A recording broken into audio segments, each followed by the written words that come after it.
கோவை கோணியம்மன் கோவிலில் தேரோட்டம், ஏராளமான பக்தர்கள் சாமி தரிசனம்.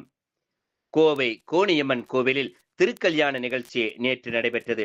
இதனைத் தொடர்ந்து இன்று தேரோட்டம் நடைபெற்று வருகிறது. இதில் ஏராளமான பக்தர்கள் சாமி தரிசனம் செய்து வருகின்றனர். கோவையின் காவல் தெய்வம் என்று போற்றப்படும் கோணியம்மன் கோவில் தேர் திருவிழா ஆண்டுதோறும் கொண்டாடப்பட்டு வருகிறது. கோவை பெரிய கடை வீதியில் உள்ள கோணியம்மன் கோவிலில் இந்த ஆண்டுக்கான தேர் திருவிழா கடந்த மாதம் 17ஆம் தேதி பூச்சாட்டு விழாவுடன் தொடங்கியது. தொடர்ந்து 24ஆம் தேதி கொடியேற்றப்பட்டு அன்று இரவு அக்னிச்சாட்டு நடைபெற்றது. தேர் திருவிழாவை ஒட்டி அம்மனுக்கு நாள்தோறும் சிறப்பு பூஜைகள், அபிஷேகம் நடைபெற்றன. மேலும் அம்மன் ஒவ்வொரு நாளும் புலி வாகனம், கிளி வாகனம், சிம்ம வாகனம், அன்ன வாகனம், காமதேனு வாகனம், வெள்ளை யானை வாகனத்தில் சிறப்பு அலங்காரத்தில் எழுந்தருளி வீதி உலா வந்து பக்தர்களுக்கு அருள்பாலித்தார். விழாவை ஒட்டி ஏராளமான பக்தர்கள் நாள்தோறும் கோவிலுக்கு வந்து அம்மனை வழிபட்டு சென்றனர். மேலும் பக்தர்கள் அங்குள்ள அக்னி கம்பத்திற்கு புனித நீர் ஊற்றி வழிபட்டனர். விழாவின் முக்கிய நிகழ்ச்சியான திருக்கல்யாண நிகழ்ச்சி நேற்று காலை நடைபெற்றது. இதையொட்டி காலை 7 மணிக்கு உற்சவ அபிஷேக அலங்கார பூஜை நடந்தது.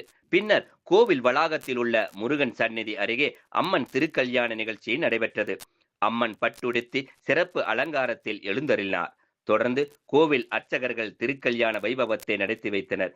இதில் பக்தர்கள் கலந்து கொண்டு அம்மனை வழிபட்டனர்.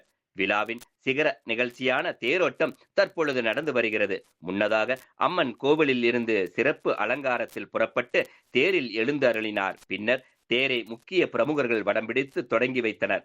தேர் ராஜ வீதியில் உள்ள தேர்முட்டியில் இருந்து புறப்பட்டு ஒப்பனக்கார வீதி, வைசியால் வீதி, கருப்பண்ண கவுண்டர் வீதி வழியாக சென்று மீண்டும் தேர்முட்டியை சென்றடைகிறது. தேரோட்டத்தை முன்னிட்டு கோவை மாநகரில் பலத்த காவல்துறை பாதுகாப்பு ஏற்பாடுகள் செய்யப்பட்டுள்ளன.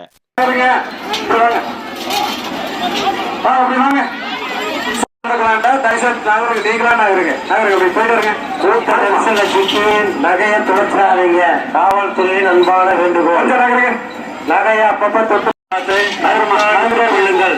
காவல்துறை அன்பான வேண்டுகோள். உள்ள போய் நகருங்க. 30 நகரை நகரத்துல ஓடுங்க. தேருக்கு மேல